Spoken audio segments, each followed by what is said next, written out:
नमस्कारम सद्गुरु। योग पुरुषों और स्त्रियों के लिए कैसे अलग है? स्त्री होने के नाते हम अपने पीरियड्स यानी मासिक धर्म में साधना को अच्छे से करने के लिए क्या कर सकते हैं? अगर आप पारंपरिक योग सिस्टम को देखें तो ये मूल रूप से पुरुष के शरीर के लिए बनाया गया है। उन्होंने स्त्री के शरीर के बारे में नहीं सोचा क्योंकि उन दिनों स्त्रियां कभी साधना करने नहीं आती थीं। उनका आना संभव नहीं था। कई कारणों से, शारीरिक कारण, सामाजिक कारण, बाकी की चीज़ों की तरह, क्योंकि तब योग स्टूडियो में नहीं सिखाया जाता था।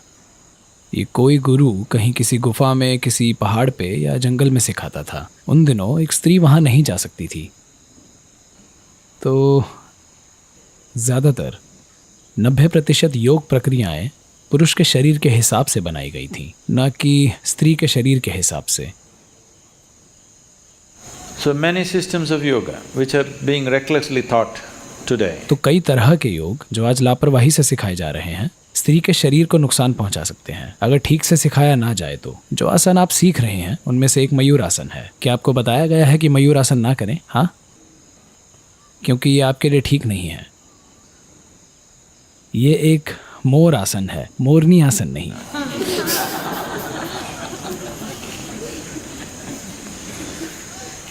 तो इस तरह से कई पहलू हैं। उनमें से कुछ बहुत ही भौतिक पहलू हैं, कुछ ज़्यादा सूक्ष्म हैं, पर ऐसे पहलू मौजूद हैं। कुछ चीज़ें हैं जो एक महिला को नहीं करनी चाहिए, बिल्कुल नहीं। कुछ चीज़ें हैं जो उसे किसी विशेष समय पर नहीं करनी चाहिए। तो स्त्रियों को क्या बिल्कुल नहीं करना चाहिए? आमतौर पर ईशा योग में हमने उन चीज़ों की बात भी नहीं की है, बस मयूर आसन और कुछ दूसरी चीज़ों के अलावा जिनके बारे में आप नहीं जानते। ब्रह्मचारियों को हम कुछ चीज़ें सिखाते हैं जो दूसरों के लिए ज़रूरी नहीं है। तो किसी विशेष समय के दौरान आपको क्या नहीं करना चाहिए, ये हर स्त्री के मुताबिक बदलता है। ये अलग अलग हो सकता है।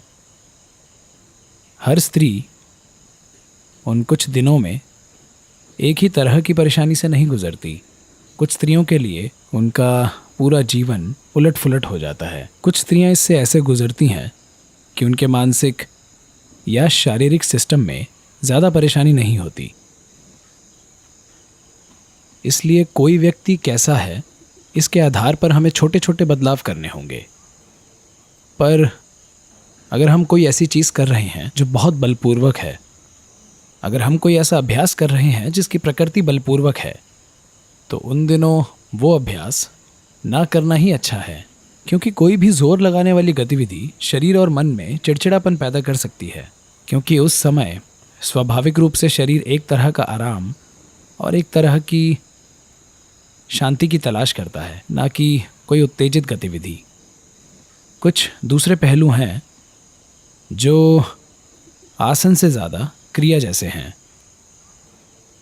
अगर आप आसन बहुत आराम से करना सीख गए हैं तो सब कुछ करना ठीक है। अगर आप वहाँ तक नहीं पहुँच पाए हैं तो कुछ चीज़ें ना करना ही बेहतर है। पर अगर आप आसन ठीक से करते हैं तो आपकी पीरियड्स की परेशानी बिल्कुल ख़त्म हो जानी चाहिए। अगर आपकी साधना ठीक है तो कम से कम दर्द, ऐंठन और ऐसी चीज़ें पूरी तरह से गायब हो जानी चाहिए। अगर साधना के बाद ये चीज़ें बढ़ गई हैं तो 3 महीने इंतज़ार करें।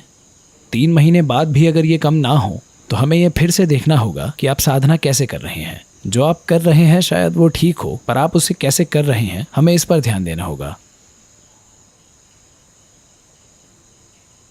क्रिया के मामले में काफ़ी नियम होते हैं। आसनों के मामले में ज़्यादा नियम नहीं होते। कुछ ऐसे अभ्यास हो सकते हैं जो शरीर के आसन भी हैं और क्रिया भी। उनके बारे में आपको वाकई सावधान रहने की ज़रूरत है। जैसे हम सूर्य क्रिया कर रहे हैं, सूर्य क्रिया पर ज़्यादा ध्यान देना ज़रूरी है।